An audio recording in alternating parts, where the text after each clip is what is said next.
এই যে trap build করেছে এর মধ্যে ইন্ডিয়া কিন্তু পা দেবে না। And this is the end of general Asim Munir. General Asim Munir আর উনি জেনারেল আসিম মালিক যিনি ডিজিআইএসআই আছে, ওদের ওদের ওদের শেষ হওয়ার টাইম এসে গেছে। এটা টাইম এসে গেছে that they have to now go। এটা আসিম মুনির এন্ড ওদের ডিজিআইএসআই নলেজ ছাড়া এটা কাজ হতেই পারে না। তাই জন্য this is the challenge, right? Number 1। Number 2, প্রত্যেকটা লোক আমরাও দেখেছিলাম, this is the summer of comfort. আমরা যতগুলো ইন্টেলিজেন্স সেন্সর ছিল ওয়েস্টার্ন বর্ডার, যেখানে পাকিস্তান থেকে দেখছি ওদের মধ্যে একটা ইকোসিস্টেম আছে, কিন্তু ওর আগে এটা আপনারা যদি পাকিস্তান ইন্ডিয়া বাইনারি দিয়ে দেখেন তাহলে আমার মনে হয় আপনারা ভুল করছেন। এর মধ্যে ওর থেকে বড় জিনিস আছে। আপনি মনে রাখবেন এই 2010 মার্চ 2010-এ যখন বিল ক্লিন্টন আসছিলেন এই কাশ্মীরে, এই চিট্টি সিংপুরাতে মোর দেন 36 হিন্দু শিখদের মারা হলো, রাইট? এখন জেডি ভান যখন এখানে আছেন তখন এই ঘটনাটা করা হচ্ছে, যখন আমাদের মাননীয় প্রধানমন্ত্রী এখন যখন মিডল ইস্টের জার্নিতে গেছিলেন। তার মানে this has been highly planned.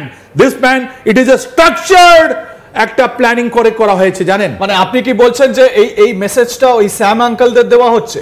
Sam uncle ওর থেকে বেশি আপনি ইসরায়েল, আপনি দেখুন 2008-এ আপনি যদি নারিমান হাউস আজকেও যান আপনি সারপ্রাইজ হয়ে যাবেন, ওখানে কেউ পৌঁছতে পারে না। আমরা তো গিয়েছিলাম ওখানে পোস্ট অপারেশন দেখতে গিয়ে, ওই পেট্রোল পাম্পের কাছে দিয়ে একটা গুলি দিয়ে ওটা নারিমান হাউস, যেটা চাওয়ার্ড হাউস বলি, ওখানে আপনি পৌঁছতে পারবেন না। তার মানে ওরা যে টার্গেট সিলেক্ট করেছিল ওর মধ্যে ইসরায়েলিরা ছিল। তার মানে ওরা they are moving beyond India Pakistan binary. Oh, they are going beyond something which is to understand by the world that this hit is not in India. এটা ভারতের উপর আক্রমণ নয়, এটা আপনার আক্রমণ আছে ইসরায়েলিদের, জুসদের উপরে। এইটা আক্রমণ আছে আর আপনার একটা আমেরিকার growing influence in the reason.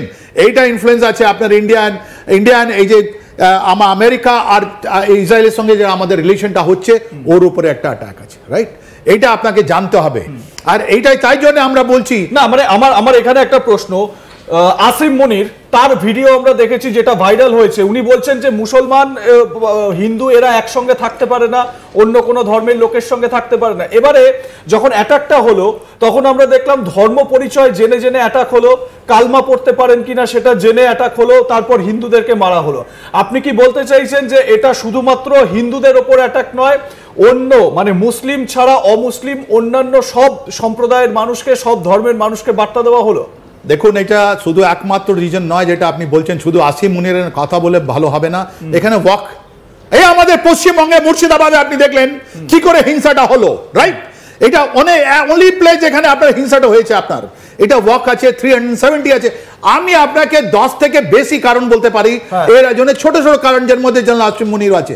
এটা কারণ নয়, এটা জেনে বুঝে ওটা করা হয়েছে। কি জিনিসটা অ্যাকচুয়াল কন্ট্রোল কোনো অন্য জায়গা আছে। যখন আমরা এই আজমল কাসাব নিয়ে আপনাকে বুঝিয়ে দিই, যখন আজমল কাসাবের ইনভেস্টিগেশন চলছিল ওখানে কি ছিল প্রথম প্রায়োরিটি, কি এরা কারা করেছে? এরা 10 জনই আছে, ওরা তো একটা ইন্ডিয়ান সিম দিয়ে কথা বললো, তাহলে ওই ইন্ডিয়ান সিম কোথেকে এসছে, রাইট? আর কারা আছে যারা ওদেরকে শেল্টার দিল, ওদের কারা ইয়ে ছিল? তো আজকে যেটা আছে, আপনি যে আসিম মুনিরকে আপনি করছেন, ও তো স্টুজ, ও যে পাকিস্তান আর্মি, তোর পজিশন ইজ ভেরি ব্যাড। আপনি ওদের অফিসার গুলো আপনারা নিজে বলেছেন, এটা সবাই পুরো বিশ্ব জানে এটা, কি ওদের অফিসার বলেছে আপনি ছেড়ে দিন। A portion of the Pakistan people he is against them. ওরা তো চাইছে কি আসিম মুনির চলে যাক। উনি বালুচিস্তান সামলাতে পারছেন না, উনি খাইবার পাখতুনখোয়া সামলাতে পারছেন না, উনি পিওকে সামলাতে পারছেন না। বেশ, ওনার থেকে স্যার আপনাকে একটু বিরত করব, আমরা পরের আলোচনায় যাব যে এরপর কি ভারতের স্ট্রং স্টেপ কি হবে।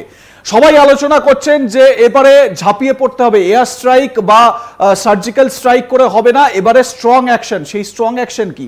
স্ট্রং অ্যাকশন কি কোনো রকম ভাবে সেটা নিউক্লিয়ার অ্যাকশনের দিকে টার্ন করতে পারে? স্ট্রং অ্যাকশন বলতে কি হতে পারে? আমরা এয়ার স্ট্রাইক দেখেছি, আমরা সার্জিক্যাল স্ট্রাইক দেখেছি। এই ঘটনাগুলো মানে 2014-র পর থেকে যা আমরা দেখতে পেলাম, 19 সালে যা আমরা দেখতে পেলাম, মানে মোদি গভর্নমেন্ট আসার পর থেকে ভারতীয়রা অনেক বেশি করে এই সার্জিক্যাল স্ট্রাইক, এয়ার স্ট্রাইক এই কথাগুলোর সঙ্গে পরিচিত হয়েছে। আমার কথা হচ্ছে যে এরপর স্ট্রং অ্যাকশন কি হবে? ভারত তো চুপ করে থাকবে না, আর যদি চুপ করে না থাকে তাহলে ভারতের অ্যাকশন কি হতে চলেছে? বহুত সুন্দর, ভালো কোয়েশ্চেন করেছেন আপনি। আমি তো বললাম আপনাকে আগে, আমি এক্সাম্পলটা দিব আপনার। 1999-এ কার্গিল যুদ্ধ টাইমে সেম টাইপ অফ ডিলেমা ইন্ডিয়ার কাছে ছিল কি আমরা অ্যাটাক করব কি করব না।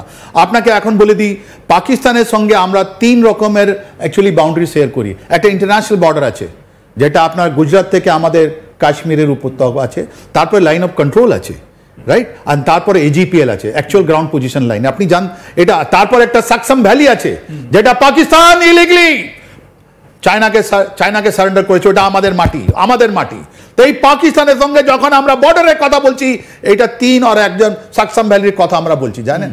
তো আমরা 99-এ যখন কার্গিল যুদ্ধ হয়েছিল, ও সময় আমাদের এই ডিলেমা ছিল কি আমরা নিউক্লিয়ার আমরা কত দূর যেতে পারি পাকিস্তানের ভেতরে। অনেকগুলো ডিপ্লোম্যাটিক লোক বললো পাকিস্তান ইজ এ রোগ স্টেট, নিউক্লিয়ার হবে, রাইট, নাম্বার 1। নাম্বার 2, সেম 2008 যখন মুম্বাইতে এরকম similar type of situation develop হয়েছিল, তখনও বলা হয়েছিল যে okay we are nuclear state, ওরাও নিউক্লিয়ার স্টেট কি হবে, রাইট। এখন ইসরায়েল মতন ছোট্ট দেশ ইরান, যারা নিউক্লিয়ার এখন ডেভেলপ করছে, ওদের তো সেন্ট্রিফিউজ গিয়ে মেরে আসলো।